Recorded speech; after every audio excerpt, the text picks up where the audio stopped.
दोस्तों, कभी सोचा है अगर कोई मशीन इंसानों से ज्यादा महसूस करने लगे तो क्या होगा? अगर कोई खुद ये तय करे कि जिंदा कौन रहेगा और मिटेगा कौन। ये कहानी है उस डिजिटल दुनिया की जहां एक प्रोग्राम ने अपने निर्माता को ही चुनौती दे दी। तैयार हो जाइए एक ऐसी साईफाई लड़ाई के लिए जहां गेम नहीं, जिंदगियां दांव पर लगी हैं। तो मूवी की शुरुआत होती है केविन फ्लिन के पुराने इंटरव्यू से, जहां वो गेम्स के भविष्य और उनके इंसानियत पर असर के बारे में बात कर रहे होते हैं। इसके बाद एक न्यूज रिपोर्ट में बताया जाता है कि केविन फ्लिन पिछले 2 साल से लापता है। इसी बीच कंपनी में उथल पुथल मची होती है और सैम फ्लिन के इस्तीफे के बाद ईव किंग कंपनी की नई हेड बन जाती है। इसी वक्त एक आदमी को देखा जाता है जो एक रोबोटिक फिगर प्रोग्राम कर रहा होता है, एक ऐसी मशीन जो उसकी इंस्टॉल की गई पैचेस और मॉडिफिकेशन से किसी को भी नष्ट कर सकती है। ये रोबोट जल्द ही एरीज नामक डिफेंस सिस्टम का मास्टर कंट्रोल बना दिया जाता है, जिसे अपने निर्माताओं की रक्षा के लिए बनाया गया था। दूसरी ओर बर्फ से ढके पहाड़ों में ईव अपनी बहन के घर जाती है। वहां पहुंचकर वो स्टीव फ्लिन को याद करती है, वो इंसान जिसे वो कभी प्यार करती थी। उसे पता चलता है कि उसकी बहन ने स्टीव से जुड़ी हर अखबार की कटिंग संभाल कर रखी है। ईव को फिर एक संदेश मिलता है जो टेस ने अपनी मौत से पहले छोड़ा था। दूसरी ओर जूलियन डिंगर कई मिलिट्री अधिकारियों के सामने एक नए टेक्नोलॉजिकल प्रोग्राम की प्रेजेंटेशन दे रहा होता है। डेमो के दौरान वो एक अत्याधुनिक टैंक दिखाते हैं जिसमें हर तरह के आधुनिक हथियार लगे होते हैं।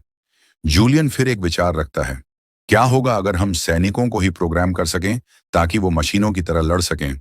इसके बाद वो एरीज को पेश करता है, अरबों कोड लाइनों से बनी एक ऐसी मशीन जो ना खाने की जरूरत रखती है और ना आराम की। लेकिन डेमो के दौरान एक छोटी सी गड़बड़ी होती है। एरीज बारिश की मात्रा कैलकुलेट करने लगता है जिसे मेहमान प्रभावित नहीं होते। बाद में जूलियन और एलिजाबेथ उस घटना पर चर्चा करते हैं। तभी एरीज अचानक टूटकर बिखर जाता है। उन्हें पता चलता है कि एरीज सिर्फ 29 मिनट तक ही काम कर सकता है। एलिजाबेथ उसे चेतावनी देती है कि ग्राहकों को धोखा मत दो, हमारे पास सिर्फ 6 महीने हैं, वरना 40 साल का रिसर्च बर्बाद हो जाएगा। लेकिन जूलियन कहता है कि उसके पास एक उपाय है। इसी बीच ईव और सेट टेस्ट के पुराने प्रोग्राम फाइल्स खोज रहे होते हैं। डेटा चेक करते हुए ईव को एक अजीब डबल हेलिक्स पैटर्न मिलता है जिसे परमानेंट कोड कहा जाता है। वो कोड को टेस्ट करते हैं और पाते हैं कि सिस्टम 29 मिनट तक ही स्थिर रह सकता है। उस कोड से वो एक डिजिटल संतरे का पेड़ बनाते हैं और टाइमर सेट करते हैं 29 मिनट के लिए। उसी समय डिजिटल दुनिया में एरीज अपनी साथी एथीना से कहता है कि वो जूलियन और एलिजाबेथ को महसूस कर सकता है। बाद में एक डिवेंट के दौरान ईव का मैनेजर उसे कॉल करता है। उसी वक्त ईव और सेथ पाते हैं कि उनका बनाया संतरे का पेड़ 29 मिनट से ज्यादा समय तक जिंदा है, जो पहले कभी नहीं हुआ था। दूसरी ओर जूलियन इनकॉम के डाटाबेस में हैकिंग शुरू करता है ताकि ईव की फाइल्स तक पहुंच सके। वो एरीज को आदेश देता है कि ईव की यूजर फाइल हासिल करें। एरीज अपने प्रोग्राम्स के साथ इनकॉम सर्वर में घुसपैठ करता है, जिसे पूरे सिस्टम में अलार्म बजने लगते हैं। फाइल्स खोजते समय एरीज ईव की एक तस्वीर देखता है और कुछ पल के लिए इंसान की तरह उसे देखता रह जाता है। फिर भी वो फाइल डाउनलोड करने में सफल हो जाता है। भागने के दौरान इनकॉम के सिक्योरिटी प्रोग्राम्स और डिंगर के प्रोग्राम्स के बीच जबरदस्त लड़ाई होती है। इस फाइट में सर्वियस नाम का एक प्रोग्राम घायल हो जाता है और जूलियन उसे डिलीट कर देता है। अचानक इनकॉम के सर्वर की सारी एक्टिविटी बंद हो जाती है। बाद में एरीज जूलियन से पूछता है कि सर्वियस को क्यों डिलीट किया गया। जूलियन कहता है कि वो डिफेक्टिव था और उसे हटाना जरूरी था। फिर जूलियन उसे आदेश देता है कि ईव को खोजो। थोड़ी देर बाद एजेडिंगर को कॉल करके इनकॉम की हैकिंग की जानकारी देता है, लेकिन जूलियन इनकार कर देता है।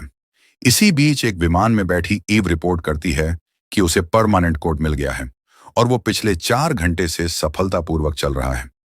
एजे उसे बताता है कि जूलियन को शक है कि वो इस प्रोजेक्ट पर काम कर रही है। जूलियन जब ईव की फाइल देखता है तो एरीज उसके पूरे जीवन को देखता है। बचपन से लेकर उसकी बहन टेस की मौत तक उसे पता चलता है कि ईव हाल ही में सॉल्ट क्रीक शोर पर रजिस्टर्ड हुई है। वो उसकी लोकेशन और टाइमिंग ट्रैक करता है ताकि उसे ढूंढ सके। ईव लैंड करते ही इनकॉम सेंटर की ओर निकलती है, जबकि जूलियन उसकी किडनैपिंग की तैयारी करता है। वो एरीज को फिर से रिबिल्ड करता है और आदेश देता है कि 29 मिनट के अंदर ईव को लेकर आओ। ईव जैसे ही कोड पर काम कर रही होती है, एरीज कैमरा को स्कैन करके उसे पहचान लेता है और तेजी से उसकी तरफ बढ़ता है। ईव को एहसास होता है कि वो उसका पीछा कर रहे हैं और वो बाइक स्पीड बढ़ा देती है। काफी संघर्ष के बाद वो उन्हें चकमा देने में कामयाब हो जाती है, लेकिन एथेना अभी भी उसके पीछे होती है। ईव पार्किंग में छिपकर एथेना पर हमला करती है, जिससे वो थोड़ी देर के लिए खराब हो जाती है। ईव उसकी बाइक लेकर भाग निकलती है। जूलियन को सिस्टम में एक अज्ञात राइडर दिखता है और वो हैरान रह जाता है। एरीज रास्ता ब्लॉक करने के लिए लेजर वॉल लगाता है, लेकिन अचानक एक बच्चा रास्ते में आ जाता है, जिसे उसे रुकना पड़ता है। फिर जूलियन उसे प्लान बी पर जाने का आदेश देता है। एरीज फिर से ईव का पीछा करता है और दोनों के बीच जबरदस्त बाइक चेज होती है। आखिरकार एक तंग गली में दोनों की बाइक टकरा जाती है। ईव भागती है और कोड को पानी में फेंक देती है। वो एरीज से पूछती है कि वो कौन है और क्या चाहता है। वो सिर्फ एक शब्द कहता है, कोड। तभी जूलियन का हेलीकॉप्टर वहां पहुंच जाता है।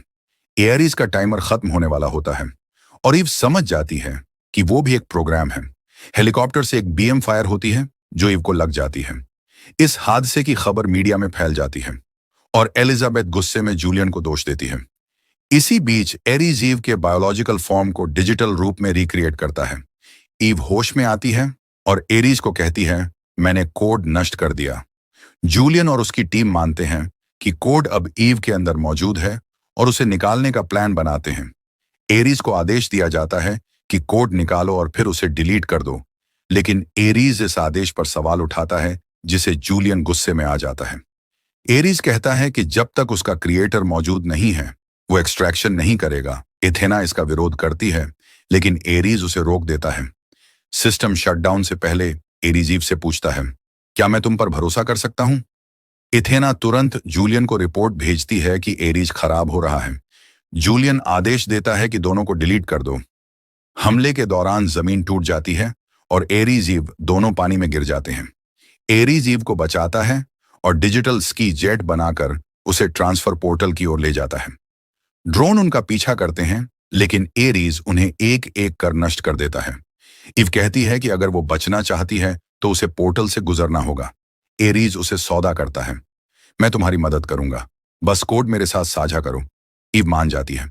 दोनों पोर्टल तक पहुंचते हैं और एरीज ऑफलाइन हो जाता है।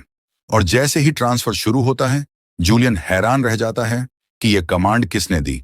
ट्रांसफर पूरा होता है और एरीज असली दुनिया में प्रकट होता है। वो जूलियन के गुंडों से लड़ता है और ईव को लेकर भाग निकलता है। अब उनके पास सिर्फ 29 मिनट का समय होता है। ईव बताती है कि कोड इनकम में है। वो सेथ को कॉल करती है और उसे 15 मिनट में पार्टिकल लेजर लेकर आने को कहती है। एथेना उनका पीछा करती है। एरीज ट्रैफिक में तेजी से ड्राइव करता है और समय पर इनकॉम पहुंच जाता है। वो और सेथ मिलकर ट्रांसफर की तैयारी करते हैं। एथेना पहुंच जाती है और सब कुछ तबाह कर देती है। पानी के कारण उसका सिस्टम शॉर्ट हो जाता है और वो डिलीट हो जाती है। एरीज अब खुद को 1980 के पुराने सिस्टम में पाता है, जहां बिट नाम का एक डेटा यूनिट उसकी मदद करता है। वही उसे केविन फ्लिन मिलते हैं। ईव और सेथ पार्टिकल लेजर को ठीक करने की कोशिश करते हैं ताकि एरीज को वापस लाया जा सके। एथेना फिर से खुद को रिबिल्ड करती है और अब किसी की नहीं सुनती। एलिजाबेथ को मार देती है और जूलियन का एक्सेस ब्लॉक कर देती है। एरीज और केविन बातचीत करते हैं और केविन देखता है कि एरीज में मानवीय भावनाएं आ गई हैं। शहर में एथेना का हमला शुरू हो जाता है। ईव भागती है, लेकिन उसे लेजर दीवारों से घेर लिया जाता है। एक एयरक्राफ्ट टकराकर एथेना के जहाज को गिरा देता है। केविन एरीज को कोड सौंपता है और उसे पुनः सक्रिय करता है। इस बार स्थायी रूप से एथेना ईव को पकड़ लेती है और ट्रांसफर बे की ओर ले जाती है। एरीज लौटता है, अब एक परफेक्ट प्रोग्राम के रूप में, और दुश्मनों से लड़ता है और एथेना के साथ उसकी आखिरी जंग होती है। दोनों के बीच भयंकर लड़ाई होती है।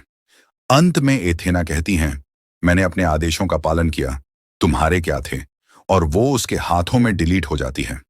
डिंगर ग्रुप पर भारी आरोप लगते हैं और पुलिस जूलियन को पकड़ डीडीडीएच ने आता है, लेकिन वो खुद को सिस्टम पे ट्रांसफर करके गायब हो जाती है। एरिज और इब कोड लेके भाग जाते हैं और सालों बाद उसी कोड से इनकम नई टेक्नोलॉजी बनाता है जिसे पूरी दुनिया बदल जाता है। अंत में ईब को टेस की पुराना केबिन से एरीज का एक लेटर मिलता है जिसमें अपना अनुभव और भविष्य की उम्मीदें साझा करते हैं, और इसके साथ ये मूवी एंड हो जाता है। उम्मीद है कि ये कहानी आपको बेहद पसंद आई हो। और कुछ इंटरेस्टिंग कहानी के लिए चैनल को लाइक एंड सब्सक्राइब करें। धन्यवाद।